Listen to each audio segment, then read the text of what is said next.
Boa, rapaziada. Tudo certinho aí, senhoras e senhores? Na manhã do gato, tudo bom? Bom, vamos lá então, vacilão. Vamos continuar aqui falando sobre a questão da política brasileira pós-independência. Após a independência, algumas coisas acontecem. O governo Dom Pedro I não vai ser um governo muito efetivo, não vai ser, o cara não vai conseguir dominar todo mundo, mas importante, tem uma certa importância, claro, né? Tornou o Brasil independente. Firmeza? Então, bora nós. Seguinte, meus queridos, hoje a gente vai falar rapidamente então sobre esse breve governo de Dom Pedro I, do primeiro governo do Brasil independente. Vamos falar também sobre a primeira Constituição brasileira, isso aqui foi o nosso gancho da última aula, não é não? Então, segue a rima. Só faz um favor aí, tiozão. Não esqueçam, por favor, de colocar seu nome, sobrenome e a sua turma nos comentários do grupo do Facebook, cabeção, no Facebooks, certo? É nós que tá, bora. Então é o seguinte, vamos começar a falar sobre o governo de Dom Pedro I, ou seja, o primeiro reinado, beleza? Nosso primeiro imperador. Então é o seguinte, meus caros, como é que vai funcionar? A gente terminou a aula passada falando que Dom Pedro I, então, tornou o Brasil independente, ó, o cara conseguiu, junto com a elite brasileira, proclamar o Brasil como um país que não dependia de Portugal, certo? Nós temos então um governo independente politicamente, certo? Quer dizer, ele não vai ser mandado mais por ninguém. Se esse governo está independente politicamente, nós vamos ter também uma necessidade de criar uma nova Constituição, novas leis. Essa é a pegada. Essa é a primeira grande preocupação de Dom Pedro I. Ele precisa elaborar, ou precisa criar um grupo que vai elaborar as primeiras leis brasileiras, quer dizer, genuinamente brasileiras, certo? Sendo que até então o Brasil usava as leis que Portugal utilizava, que eram criadas lá então. Então, beleza. Mas aí nós temos que prestar atenção numa coisinha. O Brasil era um país independente politicamente agora, mas economicamente, quer dizer, financeiramente, o Brasil era um país que dependia de outros, principalmente, não esqueçam disso, da Inglaterra. A Inglaterra fazia o que ela queria com o Brasil, vamos dizer assim, certo? Ela era realmente a dona da grana. E o Brasil, para se tornar independente, pegou bastante dinheiro emprestado na Inglaterra. Então, quer dizer, ninguém vai dar dinheiro para o Brasil de graça, não. Os bancos ingleses, o governo inglês, quando empresta dinheiro para o governo brasileiro se tornar independente, vai cobrar juros. E vai cobrar outras coisas. Por exemplo, foi assinado um acordo, né, foi revigorado um acordo entre Brasil e Inglaterra, onde a Inglaterra ia explorar o mercado brasileiro livremente. Então, a Inglaterra ia continuar ganhando uma grana boa, vendendo seus produtos para o mercado brasileiro, certo? Tranquilão, ótimo. Bom, o Brasil se torna independente, como a gente falou, mas algumas coisas são mantidas. O Brasil, ao contrário de outros países da América Latina que você olha aí no mapa, não se quebrou em diversos países.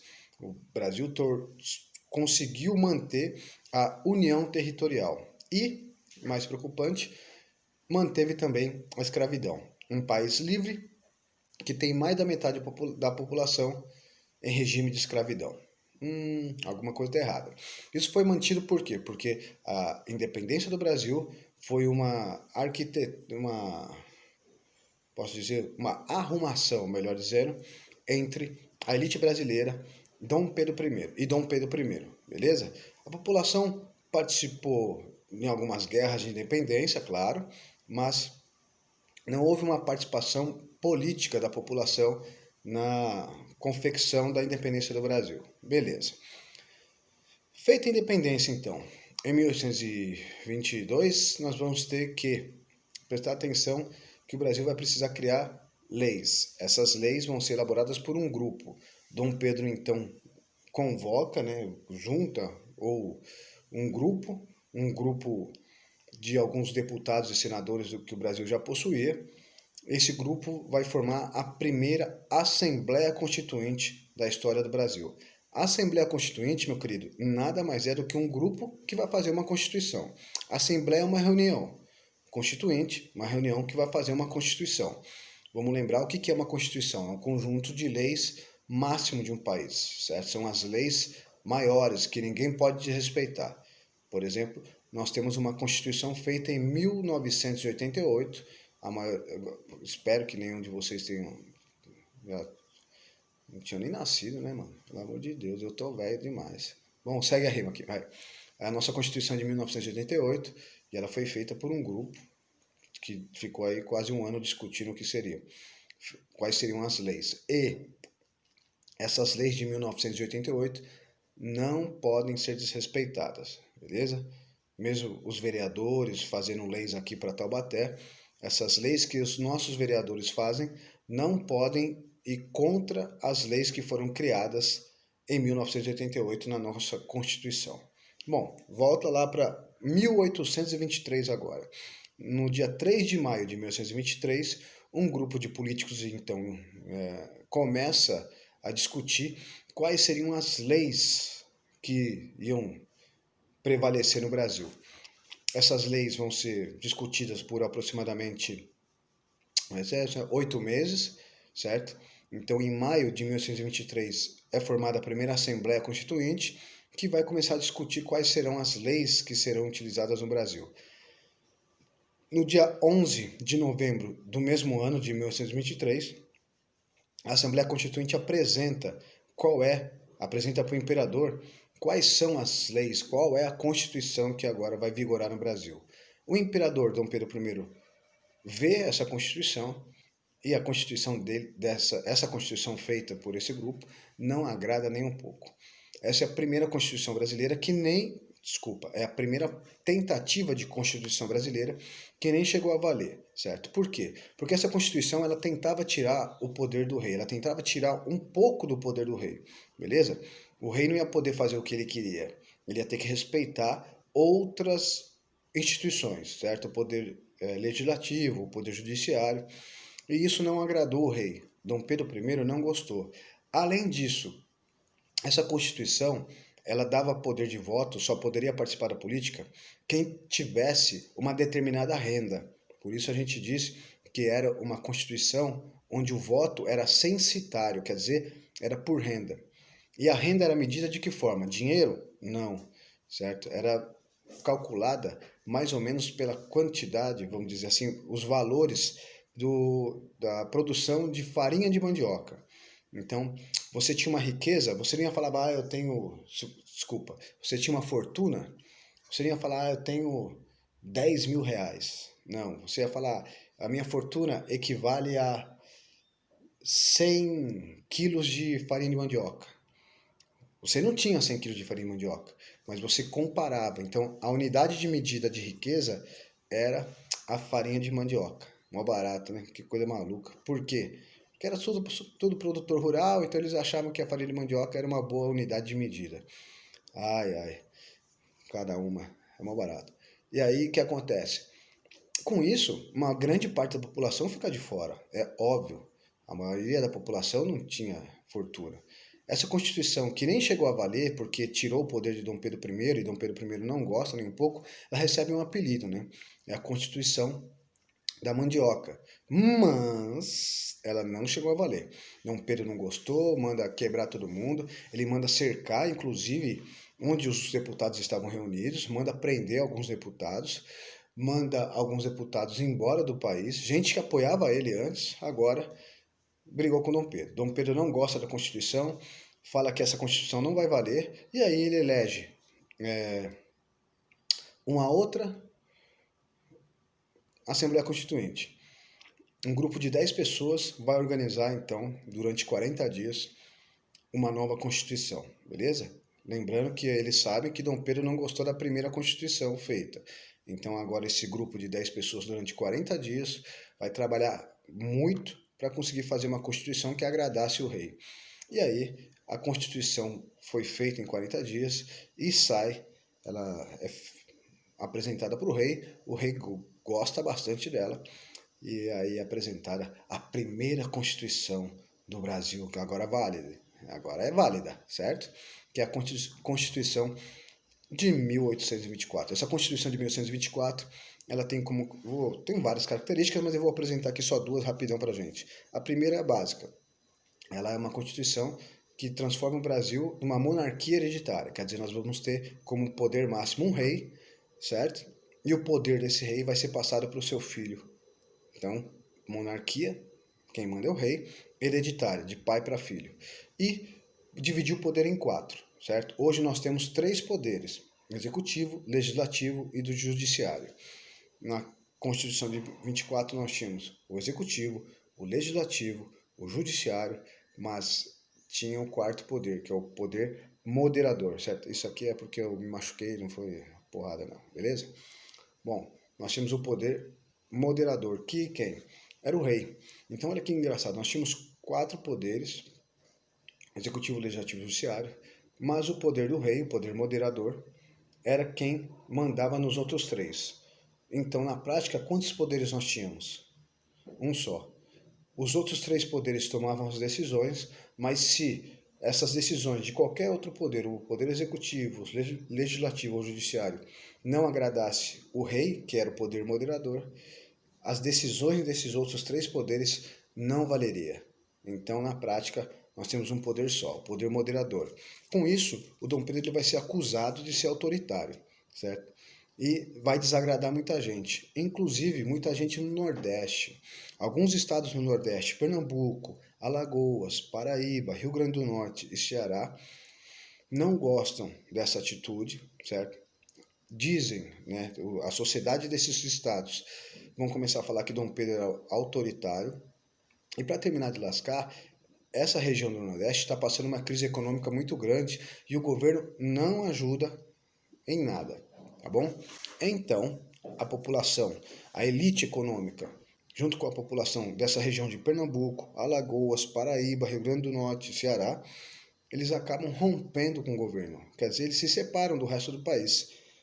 E esses estados que eu acabei de dizer, Pernambuco, Alagoas, Paraíba, Rio Grande do Norte e Ceará, formam um novo país, certo? Formam uma confederação, quer dizer, uma união. Essa confederação recebe um nome, Confederação do Equador, beleza? Por causa da linha do Equador que está lá em cima, no norte do país. Essa nova tentativa de organização tenta formar um novo país, beleza? Essa Confederação do Equador, então, ela surge por causa de uma insatisfação dessa região com o governo, mas é claro, né? O Dom Pedro, quando vê que parte do Brasil se separou, não gosta dessa ideia e vai agir. Ele vai pegar dinheiro emprestado dos bancos holandeses, desculpa, dos bancos ingleses, para formar um pequeno exército, certo? Esse exército que ele contrata gente de fora, então um exército de mercenário, vai conseguir controlar a Confederação do Equador, os líderes dessa revolta vão ser presos e alguns mortos. Só que essa atitude de Dom Pedro de mandar prender, matar, não agrada. E ele que já tinha fama de autoritário, por causa de ter feito uma constituição onde só ele mandava, essa fama de autoritário aumenta ainda mais. Olha como esse cara ele tem dificuldades, né? Ele só sabe trabalhar de acordo com seus interesses. Bom, aumenta então a impopularidade de Dom Pedro I, firmeza? Ele só sabe resolver as coisas na base da porrada, então é acusado de ser autoritário. E o Brasil vive uma crise econômica que ele não resolve. A equipe econômica dele não resolve nada. Pra você ter ideia, em 1829, o Banco do Brasil, que foi criado pelo pai dele, quebra. Em 1829, o Banco do Brasil faliu, porque não tinha mais grana, beleza? Quem criou esse Banco do Brasil, quem tinha criado, era o pai dele, o Dom João VI, quando chegou aqui no Brasil. Bom, para terminar de lascar, o Brasil se envolve numa guerra contra o Uruguai. Essa guerra se chama Guerra do Cisplatina e foi uma guerra comprada somente por Dom Pedro I, beleza? Uma parte do Brasil, lá do sul, onde hoje é o Uruguai, ela não tinha nada a ver com o resto do Brasil. Para você ter ideia, eles falavam espanhol lá, não falavam português, porque eles tinham sido colonizados pelos espanhóis. E Quando essa guerra começa, quando a população do Uruguai, que na época se chamava Cisplatina, começa a se revoltar, alguns conselheiros de Dom Pedro I falam, olha, nem vale a pena se envolver, dá lá a independência para os caras, deixa os caras se virarem, porque eles não têm nada a ver com a nossa cultura, com a nossa economia, eles não estão integrados ao país. Só que Dom Pedro I fala, não, aquele território é nosso, nós vamos brigar por ele. Ele se envolve numa guerra, gasta um dinheiro enorme para conseguir manter essa guerra e perde. Quando essa notícia se espalha de que Dom Pedro I se envolveu numa guerra que ninguém queria e que ele tomou um pau, rapaz, aí a pressão sobre ele aumenta, beleza? Ele vai ser acusado mais uma vez de ser autoritário. Para fechar o caixão de vez, quase fechar o caixão, o pai dele morre em 1826 lá em Portugal. O Dom João VI morreu e quem assumiu o trono de Portugal, pela ordem, era ele. Só que ele não queria. Dom Pedro I estava aqui de boa e ele então vai passar o trono português, quer dizer, ele vai passar o poder dele para a filha, beleza? Então, a filha de Dom Pedro I é quem assumiria lá em Portugal o poder. Mas não acontece isso por quê? Porque o irmão de Dom Pedro I, o Miguel, ele dá um golpe e ele toma o poder para si. Então, quem deveria assumir lá, de acordo com as regras de sucessão, era a filha de Dom Pedro I, mas o irmão de Dom Pedro I é quem toma o poder.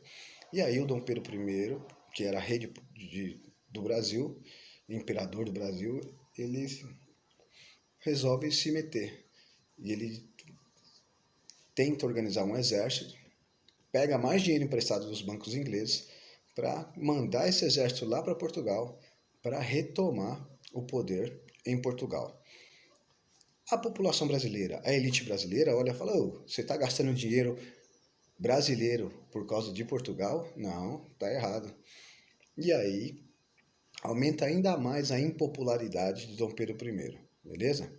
A pressão é tão grande, gente na rua, gente falando que ele não vale nada, falando para ele ir para Portugal e ir embora, já que ele queria tanto se meter nos assuntos lá, que ele não aguenta. Não aguenta, ele tenta trocar mistérios, ele tenta agradar as pessoas e não dá.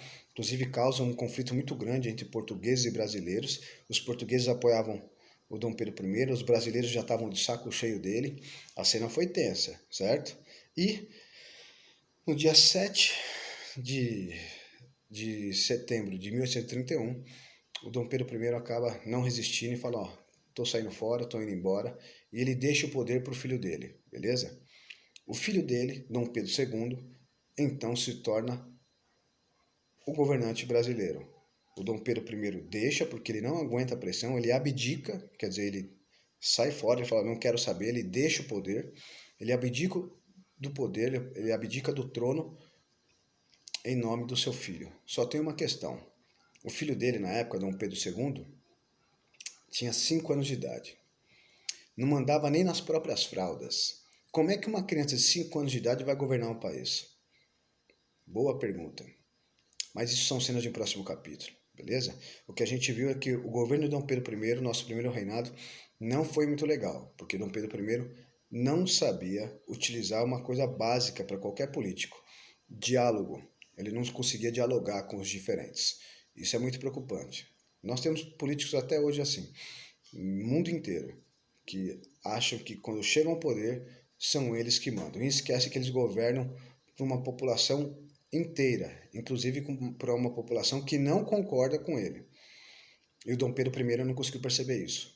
E por causa disso, ele cai, ele deixa o poder. Firmeza? Tudo bem? Ele deixa o poder para o filhinho dele, que tem 5 anos de idade, mas a gente vai entender como que uma criança de 5 anos de idade vai se tornar rei. Calma, tiozão. Isso são cenas de um próximo capítulo, certo? Por enquanto, então, muito obrigado pela atenção e paciência. Me desculpa se eu não proporcionado. Vai leve na mão, guarda da Marília. E aí, mete a máscara nessa carinha linda aí, hein? É nóis, vagabundo. Até mais. Fui!